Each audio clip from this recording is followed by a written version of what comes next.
Hello दोस्तों, मैं गोपाल मीना आपका स्वागत करता हूँ अपने YouTube चैनल पर और आशा करता हूँ कि आप सब कुशल मंगल होंगे।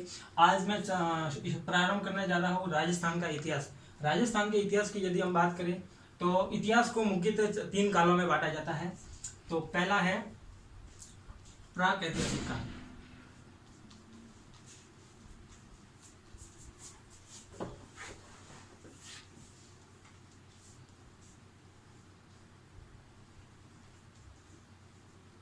दूसरा है आद्य प्राक ऐतिहासिक काल, आद्य ऐतिहासिक काल सॉरी,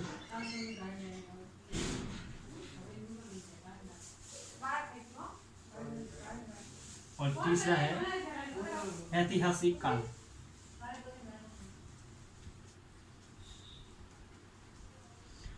प्राक ऐतिहासिक काल में लिखित साक्ष्य या किसी भी प्रकार की कोई सामग्री नहीं प्राप्त हुई है, अर्थात इस काल में लिखित साक्ष्य नहीं मिले हैं।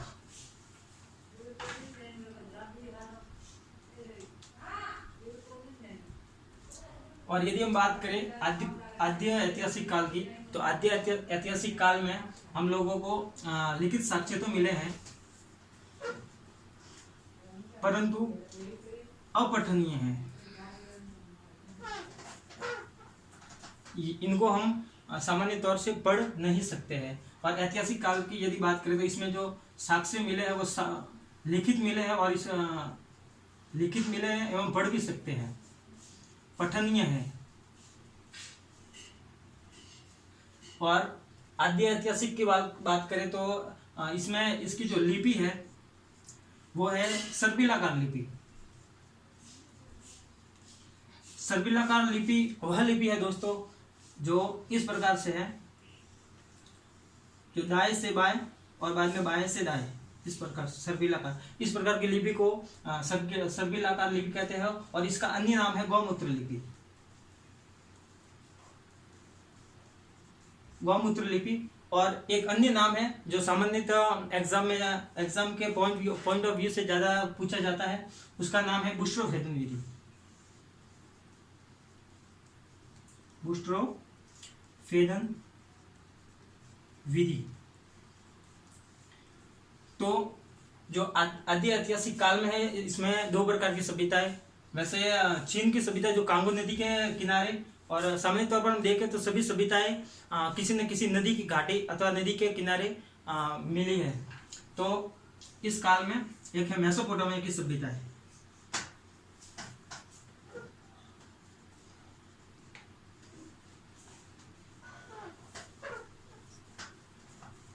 मेसोपोटामिया की सभ्यता विश्व की सबसे प्राचीन सभ्यता है। और इसी काल में एक है सिंधु घाटी सभ्यता जो भारत की है, सिंधु घाटी सभ्यता। सिंधु घाटी सभ्यता है, इस सिंधु घाटी सभ्यता में कालीबंगा सभ्यता, जो हम राजस्थान के संदर्भ में पढ़ रहे हैं तो कालीबंगा सभ्यता। तो कालीबंगा सभ्यता क्या है? कालीबंगा सभ्यता, कालीबंगा सभ्यता है जो सिंधु घाटी सभ्यता की तीसरी राजधानी है दोस्तों। इसमें सिंधु घाटी सभ्यता की तीसरी राजधानी किसको माना जाता है? कालीबंगा सभ्यता को। और कांगो नदी के जो किनारे जो सभ्यता हुई है उसका नाम है चीन की सभ्यता है, चीन की सभ्यता। ये भी आद्य ऐतिहासिक काल में हुई है, इसलिए मैं बता रहा हूँ कि चीन की सभ्यता भी इस काल में मानी जाती है। तो राजस्थान के इतिहास की हम यदि बात करें तो मैं आपको पढ़ाऊंगा कालीबंगा सभ्यता। कालीबंगा सभ्यता, तो कालीबंगा सभ्यता राजस्थान में हनुमानगढ़ जिले में, कौन से जिले में? यदि जिले की बात करें तो हनुमानगढ़ जिला, हनुमानगढ़ जिला। और हनुमानगढ़ जिले में एक और अन्य सभ्यता जिसका नाम है पीलीबंगा सभ्यता। ये जो पीलीबंगा सभ्यता है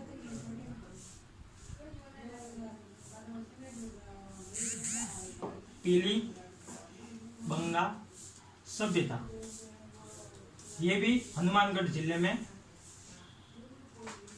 पनपी। ठीक है, उसके बाद में बता रहा हूँ कि कालीबंगा ये शब्द जो है वो एक सिंधी भाषा का शब्द है। कौन सी भाषा का?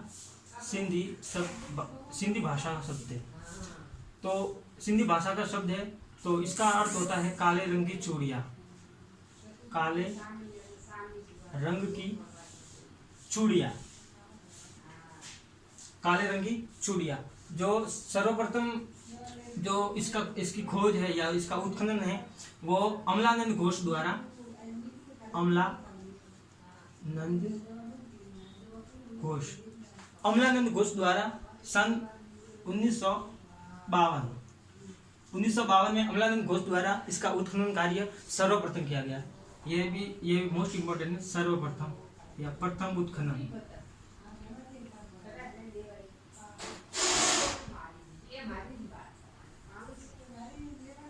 प्रथम उत्खनन अमलानंद घोष द्वारा 1952 में। इसके पश्चात जो विस्तृत रूप से जो इसका उत्खनन किया गया वो 1961 से 69 में जो ब्रजवासी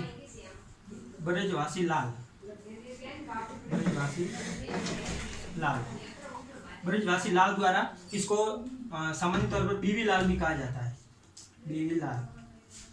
और 69 तक और एक अन्य जिनका नाम है बालकृष्ण थापर, जिनको बी के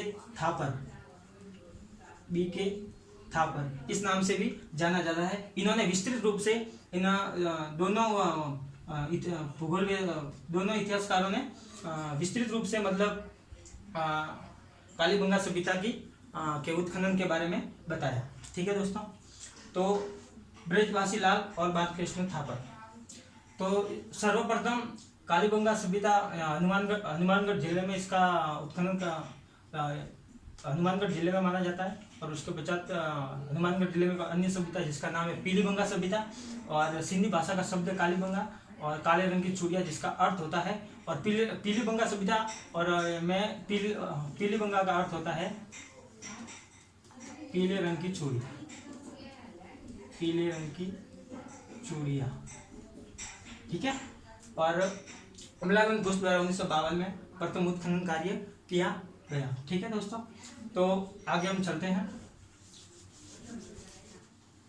अब दोस्तों कालीबंगा सभ्यता, इस कालीबंगा सभ्यता में आपको बता रहा हूं कि इसका जो काल है यानी कि समय इसका सामान्य तौर पर 2350 ईसा पूर्व से 1750 ईसा पूर्व तक माना जाता है। और इसके मानने का जो बेस है, इसका जो आधार है वो कार्बन डेटिंग के आधार पर, इसका नाम है कार्बन सी।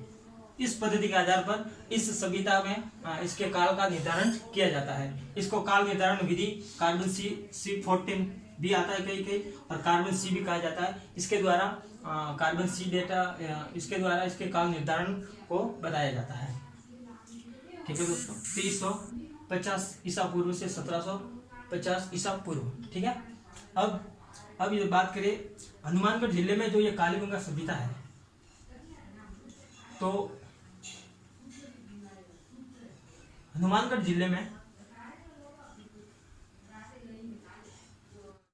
जिले में कालीबंगा सभ्यता का संग्रहालय है। क्या है?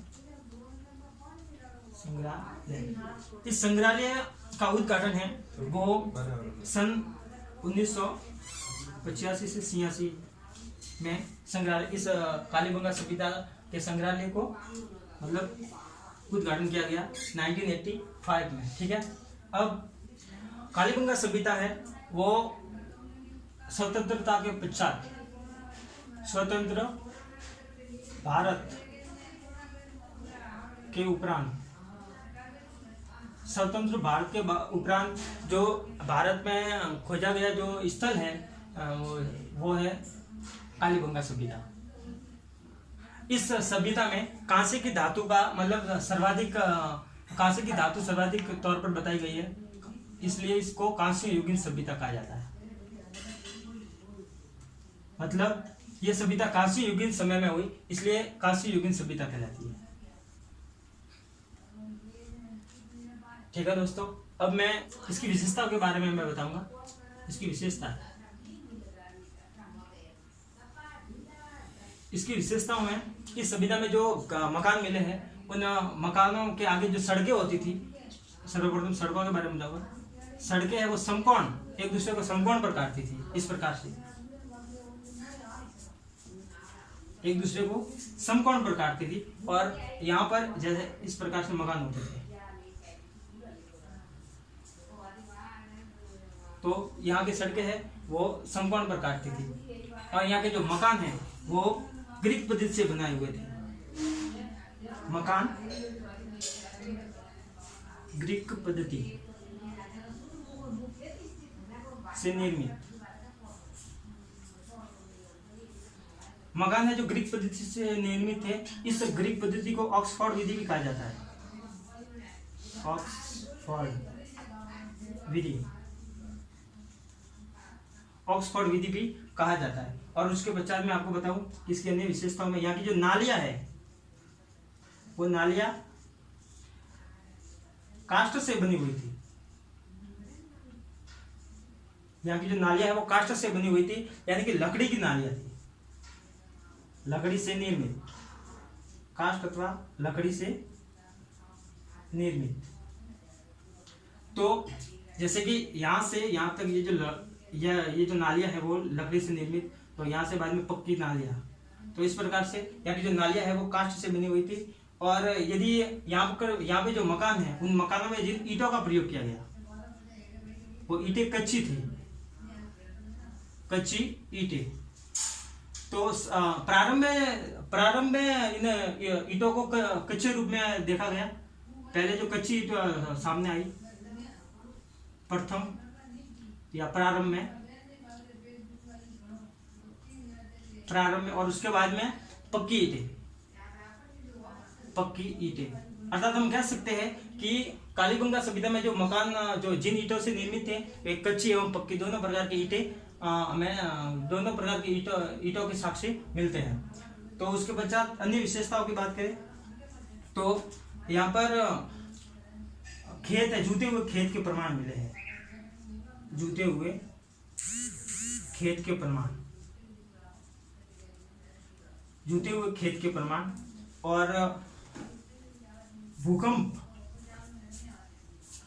के प्रमाण, भूकंप के आने के प्रमाण भूकंप के आने के प्रमाण इस प्रकार से सिद्ध हो सकते हैं क्योंकि जब इनका उत्खनन किया गया तो पता चला कि यहाँ के जो मकान हैं, जो यहाँ के जो मकान थे उन मकानों में दीवारों में दरारें थी। क्या थी?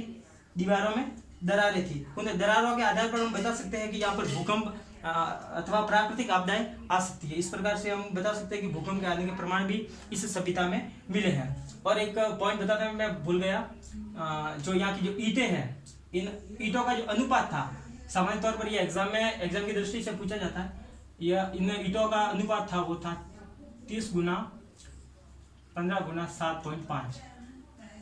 इन ईंटों का अनुपात था। घनाभाकार ईंटें एक्चुअली होती है, तो इस प्रकार का अनुपात था। ये एग्जाम में सामान्य तौर पर पूछा जाता है। इस सभ्यता में भवन व मकान,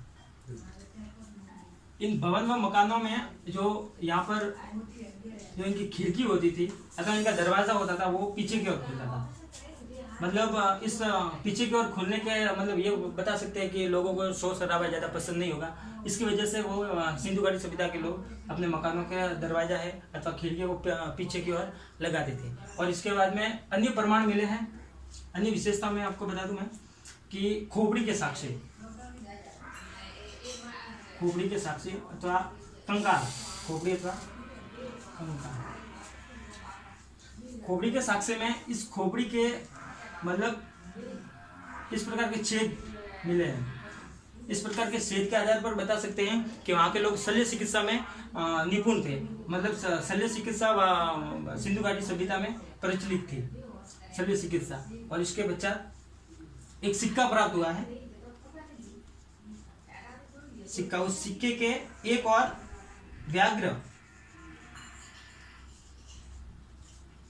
अथवा चीते का निशान है एक और दूसरी तरफ नारी अथवा स्त्री स्त्री की आकृति प्राप्त हुई है। इसके आधार पर हम बता सकते हैं कि जो यहाँ की जो परिवार था, सिंधु घाटी सभ्यता के लोगों का परिवार वो मात्र सत्तात्मक था। इस नारी के क्षेत्र के आधार पर हम बता सकते हैं मात्र सत्तात्मक परिवार, मात्र सत्तात्मक परिवार। और अग्नि वेदिकाएं भी यहाँ पर इस सभ्यता में मिली है। अग्नि वेदिकाएं, अग्नि वेदिका, और बलि देने के प्रमाण भी मिले हैं। तो बलि प्रथा,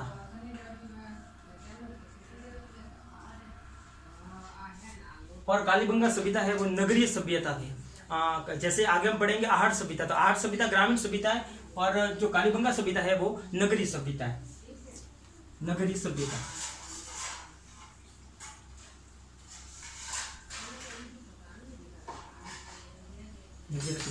और एक और विशेषता में आगे बताते हैं कि यहाँ पर स्वास्तिक का चिन्ह मिला है। स्वास्तिक का चिन्ह,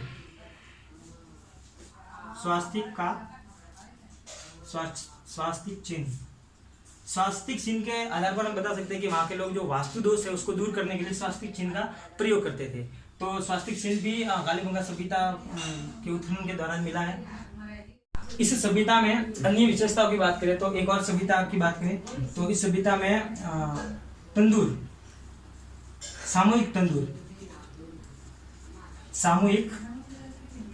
तंदूर के प्रमाण मिले हैं। सामूहिक तंदूर मध्य एशिया में उस समय में अधिक तौर पर देखा गया है। तो इसकी वजह से हम बता सकते हैं कि कालीबंगा सभ्यता के लोगों का जो व्यापारिक दृष्टिकोण है वो व्यापारिक दृष्टि से ये मध्य एशिया से संबंधित थे। तो व्यापारिक दृष्टि से मध्य एशिया से संबंधित, मध्य एशिया से संबंधित।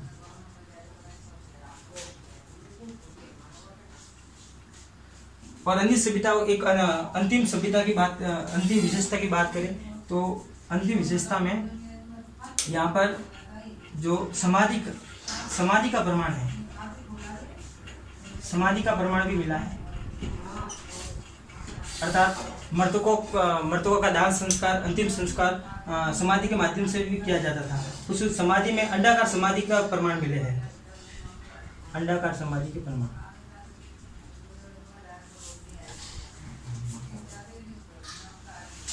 अंडाकार समाधि का प्रमाण। और वैसे मैं आगे आपको बता चुका हूँ कि कालीबंगा सभ्यता वो सिंधु घाटी सभ्यता की तीसरी राजधानी है। ये मैं यहाँ पर बता देता हूँ।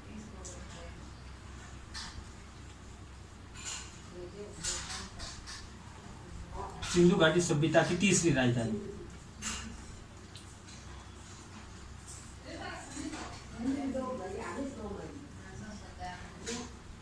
तो दोस्तों इसकी संपूर्ण विशेषता हो चुकी है। इसके बाद में आपको आगे वाला वीडियो आहट सभ्यता से संबंधित लेकर आऊँगा। और इस वीडियो में इतना ही। और यदि आपने मेरे वीडियो को लाइक नहीं किया है तो लाइक कर दीजिएगा और चैनल को सब्सक्राइब करना ना भूलें।